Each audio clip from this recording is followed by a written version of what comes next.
Voilà, bonjour chers amis. Aujourd'hui, nous allons parler de la langue française et de son lien avec l'histoire des langues indo-européennes. Donc, la majeure partie des langues d'Europe, sauf la famille finno-hongroise, c'est-à-dire le finlandais, le hongrois et le lituanien.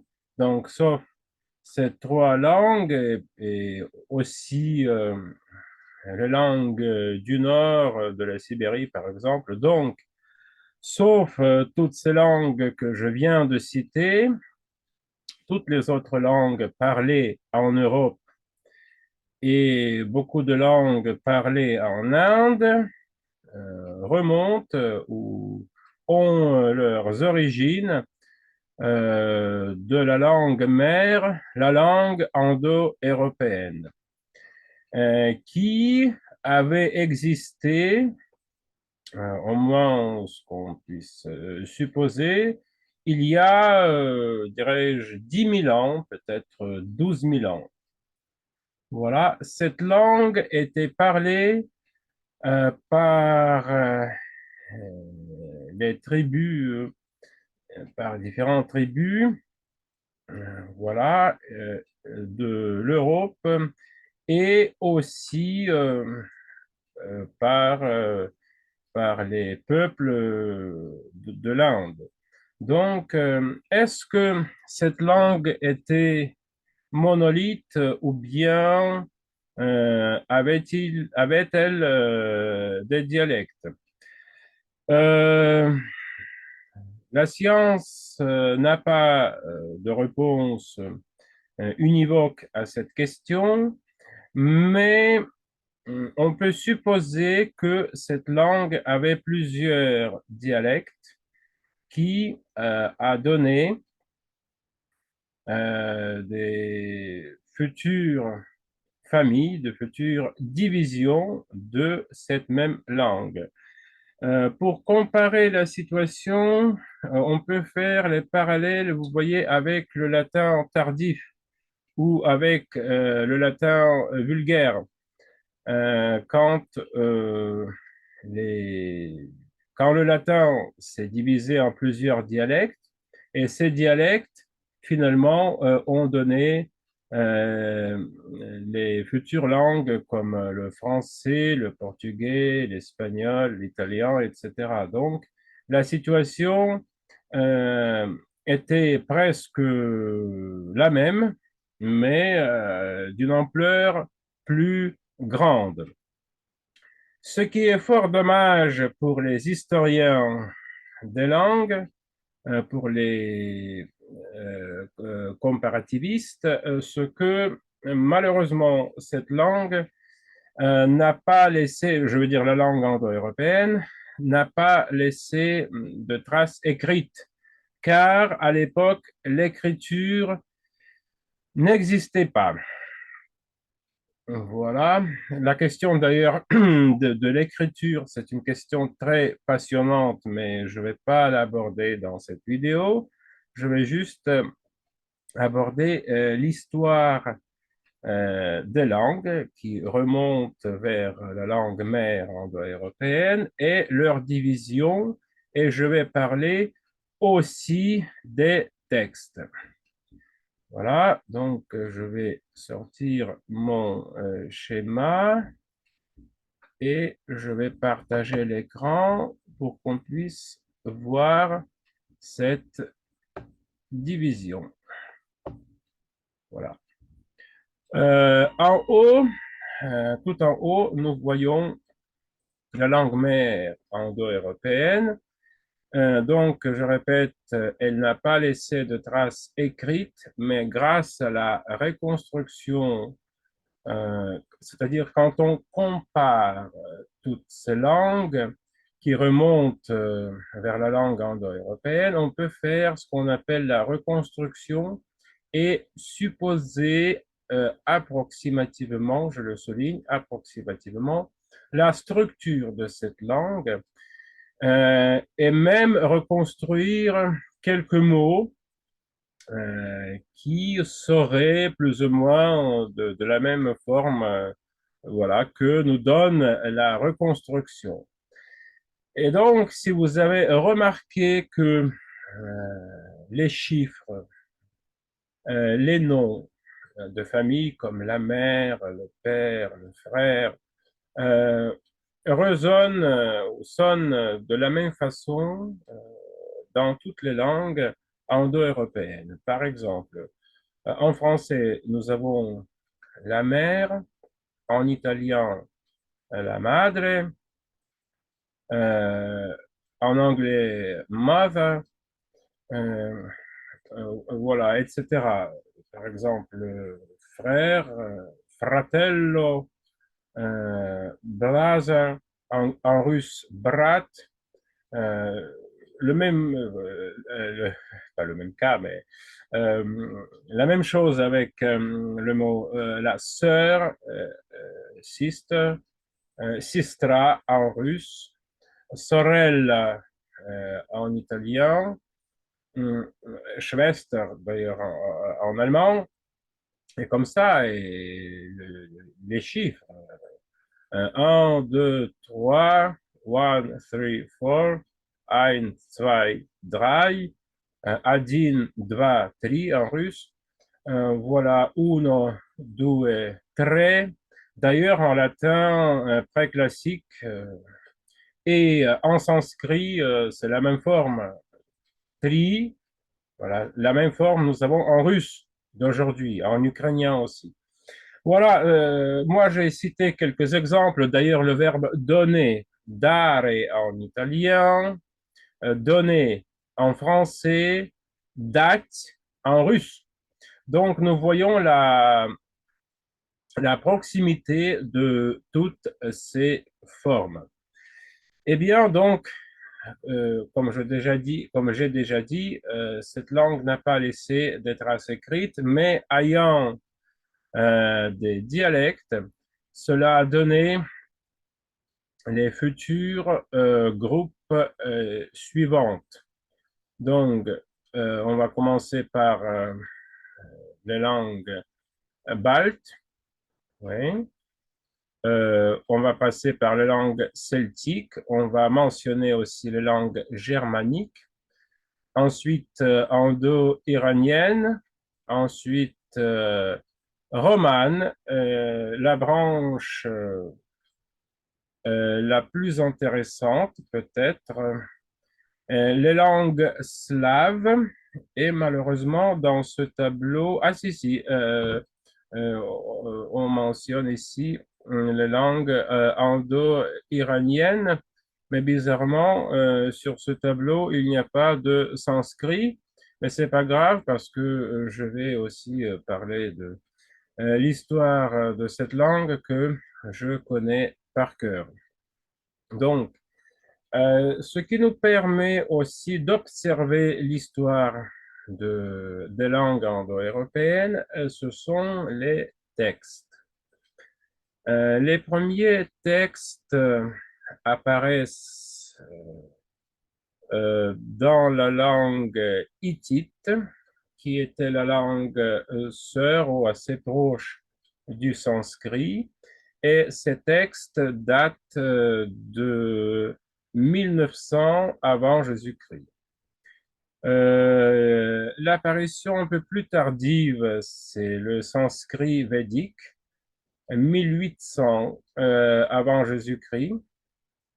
Après, ce sont les textes écrits en grec, moi je dirais préclassique. Voilà, c'est 1000 ans avant Jésus-Christ. Après, pour parler de la Grèce, on a un petit silence de 2 siècles. D'ailleurs, euh, les écrits du grec pré-archaïque, dirais-je comme ça, sont écrits en alphabet syllabique, c'est-à-dire que ce sont les syllabes comme par exemple ba, bi, bou.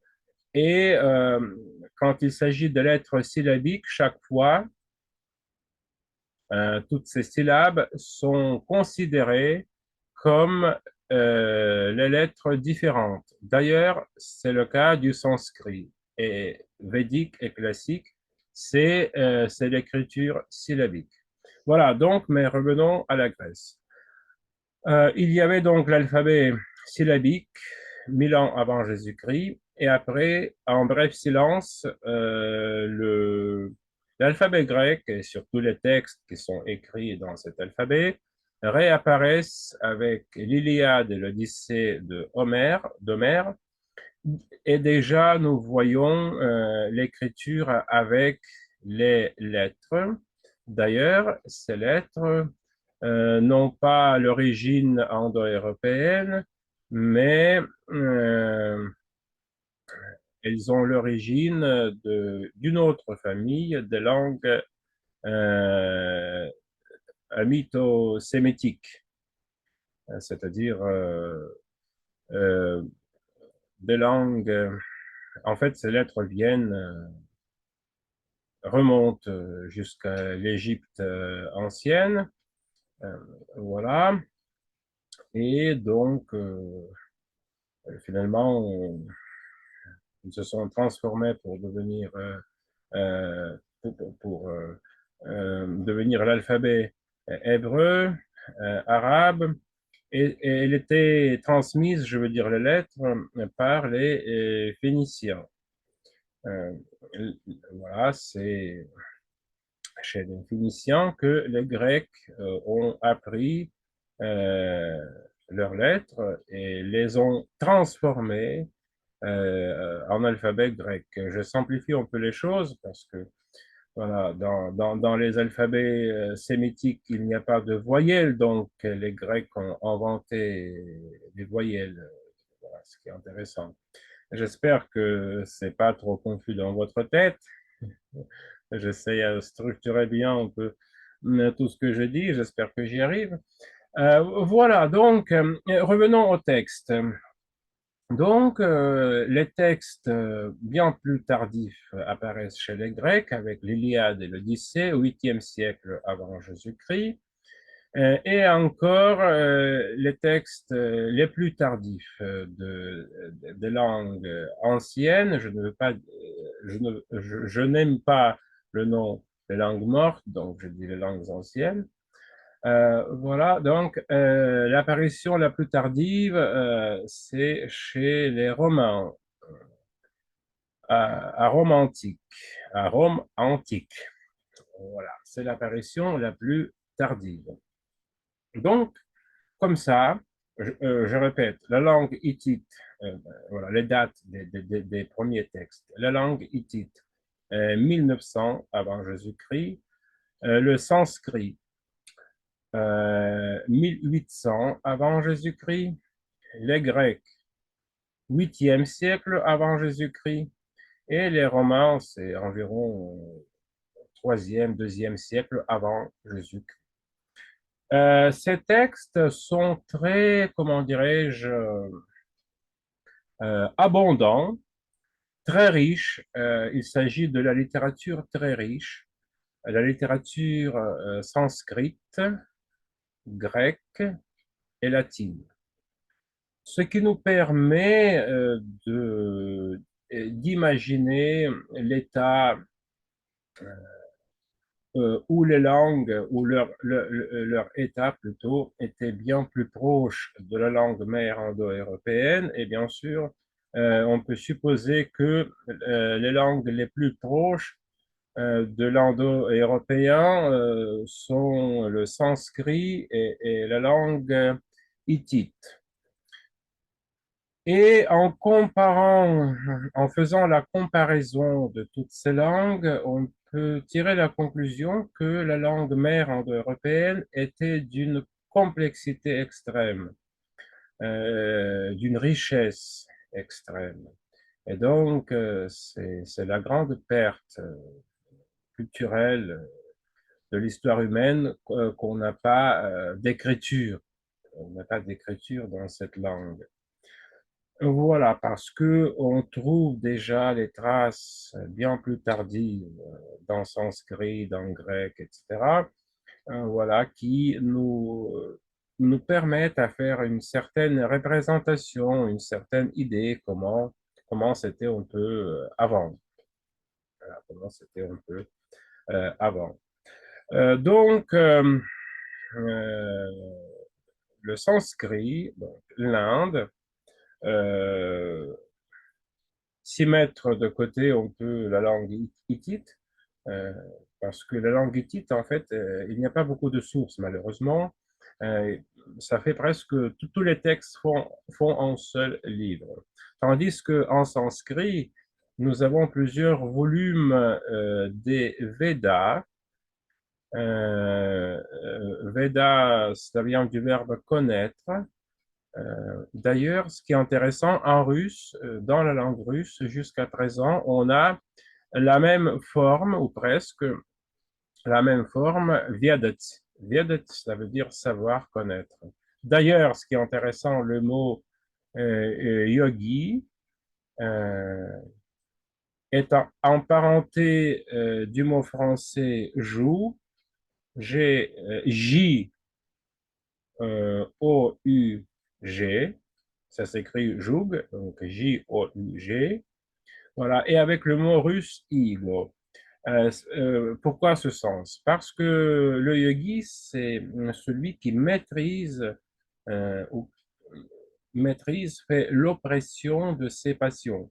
D'où vient le mot français joue, euh, avec un G à la fin. Voilà, c'est ça ce qui est intéressant. Voilà, et donc la littérature sanscrite, si on mentionne les Védas, est très riche. Et le sanskrit est divisé en trois parties. Le sanskrit védique est d'une complexité extrême. Voilà, je l'ai un peu étudié, malheureusement, je ne connais pas très bien le sanskrit, mais quand même, j'ai certaines idées sur cette langue. La langue que je connaisse le mieux, c'est le latin. Voilà.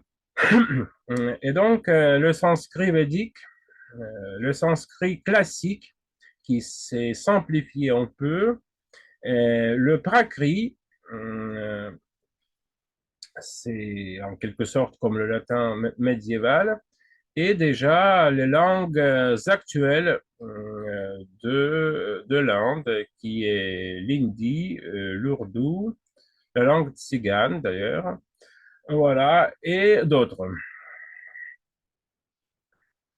Le grec ancien, avec le grandissime Homère, n'a donné n'a pas fait cette évolution comme a fait le sanskrit ou le latin. Et le grec ancien, après, il est devenu le grec médiéval, après, c'est le grec moderne. Tandis que les langues romanes représentent une branche la plus abondante en ce qui concerne les textes. Parce que le latin et ses, si j'ose dire, ses dialectes euh, ont donné une grande variation des langues romanes contemporaines. Voilà. Ce qui est intéressant d'ailleurs, si on analyse n'importe quelle langue sur la Terre, par exemple l'égyptien, l'hindi, le russe actuel, le français, ce n'est que le spécialiste qui puisse comprendre qu'il s'agit de la même langue. C'est-à-dire, il faut être philologue pour comprendre que le français, je ne peux pas dire qu'il soit la même langue comme que le latin, mais que, voilà, comment dirais-je, son noyau dur, comme ça, du français, je veux dire, c'est le latin, en fait. Que l'italien, si j'ose dire aussi, peut-être les philologues, mes collègues vont me critiquer, que l'italien, c'est le latin contemporain. Voilà. Et donc, on peut prouver certaines choses. Par exemple, avez-vous jamais pensé que l'imparfait du subjonctif, donc je le rappelle ce que c'est, par exemple, que j'amasse, que tu amasses, qu'il ama, que nous amassions, que vous amassiez, qu'ils amassent. Le verbe aimer à l'imparfait du subjonctif. Donc, c'est le suffixe de S vient du plus que parfait du subjonctif latin. Donc, je répète, le plus que parfait du subjonctif latin a donné, presque dans toutes les langues romanes, la forme de l'imparfait du subjonctif. Je ne connais pas toutes les langues romanes, mais je connais l'italien, le portugais, et donc le français, bien sûr. Et donc, dans toutes ces trois langues, l'imparfait du subjonctif, c'est l'ancienne forme du plus que parfait du subjonctif latin. Et donc, pour parler du groupe romain que je connais le mieux, je vais dire les choses suivantes. Déjà au IIIe siècle, même chez Cicéron, on trouve des formes analytiques et pas synthétiques. Qu'est-ce que ça veut dire? La forme verbale synthétique, cela veut dire la racine avec la désignance. Comme en français, je parlais, tu parlas, il parla. C'est le passé simple. La forme analytique, c'est le passé composé. J'ai parlé, tu as parlé, il a parlé, etc. Donc, chez Cicéron, euh, euh, nous voyons déjà des formes analytiques, c'est-à-dire parler, qui rentrent progressivement dans la langue. Si ma mémoire est bonne, il y a une phrase chez lui, epis, epistole habeo scripte. En français, ça peut donner plus ou moins les lettres que j'ai écrites. Voilà, epistole habeo scripte. Avec le verbe habeo, c'est-à-dire j'ai. Voilà, à l'époque, le sens était littéral, c'est-à-dire il y a quelque part les lettres que j'ai écrites. C'était pas encore le passé composé, c'est ça ce qui est frappant et fascinant, comment la forme descriptive employée au présent, les lettres écrites que j'ai quelque part, comment cette forme, avec le temps, est devenue la forme analytique du passé composé. Et c'est pour dire que déjà au IIIe siècle, on peut supposer que la langue latine parlée était différente de la langue écrite, que les linguistes faisaient des efforts pour maintenir la langue écrite à un bon niveau et que la langue parlée déjà était différente. D'ailleurs, les fouilles des Pompées le montrent, hein, que déjà à l'époque de Jésus-Christ, j'ai oublié un peu la date exacte, la langue parlée déjà était différente et donc surtout c'était le cas du 3e, 4e siècle. Et au 5e siècle, c'est la chute de l'Empire romain. En plus, il y avait beaucoup d'étrangers. Je ne suis pas xénophobe, et c'est au sens neutre du terme que je vais exposer la situation, mais dans l'Empire romain, comme l'Empire a conquéri beaucoup de pays étrangers, et il y avait beaucoup de gens pour qui la langue latine était étrangère. Et pour se communiquer entre eux, ils étaient obligés à parler le latin, mais pour eux, c'était pas facile de l'apprendre. Pour les gens doctes qui fréquentaient les grandes écoles, ou je ne sais pas comment ça s'appelait à l'époque, donc ils parlaient correctement, mais n'oublions pas des vendeurs, des marchands, des voyageurs, etc., ou tout simplement des gens qui ne savaient pas ni lire ni écrire à cause de leur situation sociale qui n'était pas voilà, haute. Ils devaient se débrouiller. Et donc, bien sûr, en parlant latin, il faisait beaucoup d'erreurs. Voilà, mais il se communiquait et il y a des théoriciens qui disent que le système casuel, c'est-à-dire les déclinaisons en latin, ont péri à cause de leur complexité, c'est-à-dire sous-entendu que les terminaisons, les désignances casuelles de déclinaison étaient complexes pour les Romains. Je ne suis pas d'accord parce que moi je suis d'origine russe, donc je sais que quand on euh, emploie sa propre système casuel de déclinaison, il n'y a aucun problème, c'est-à-dire on ne se trompe pas. Voilà, donc c'était plutôt compliqué pour les étrangers, pour les peuples qui vivaient à l'intérieur de l'Empire. Et avec la chute de l'Empire, avec les invasions des barbares, la situation a dégradé vite. Et le premier choc, le premier dommage, c'était la destruction qui se passa assez vite du système casuel. Et à mon avis, c'est une grande perte de perdre cette, je sais pas, cette richesse du latin, cette capacité. Je ne vais pas parler de toutes les richesses de la langue latine. Croyez-moi, c'est incroyable le latin parce qu'il y a des possibilités impensables pour s'exprimer. Voilà donc la chute des déclinaisons.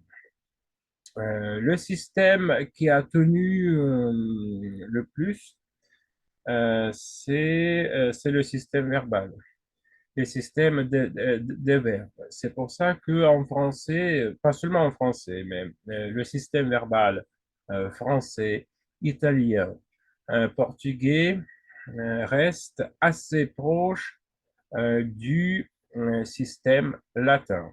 Sauf que en système latin, il n'y avait pas de conditionnel.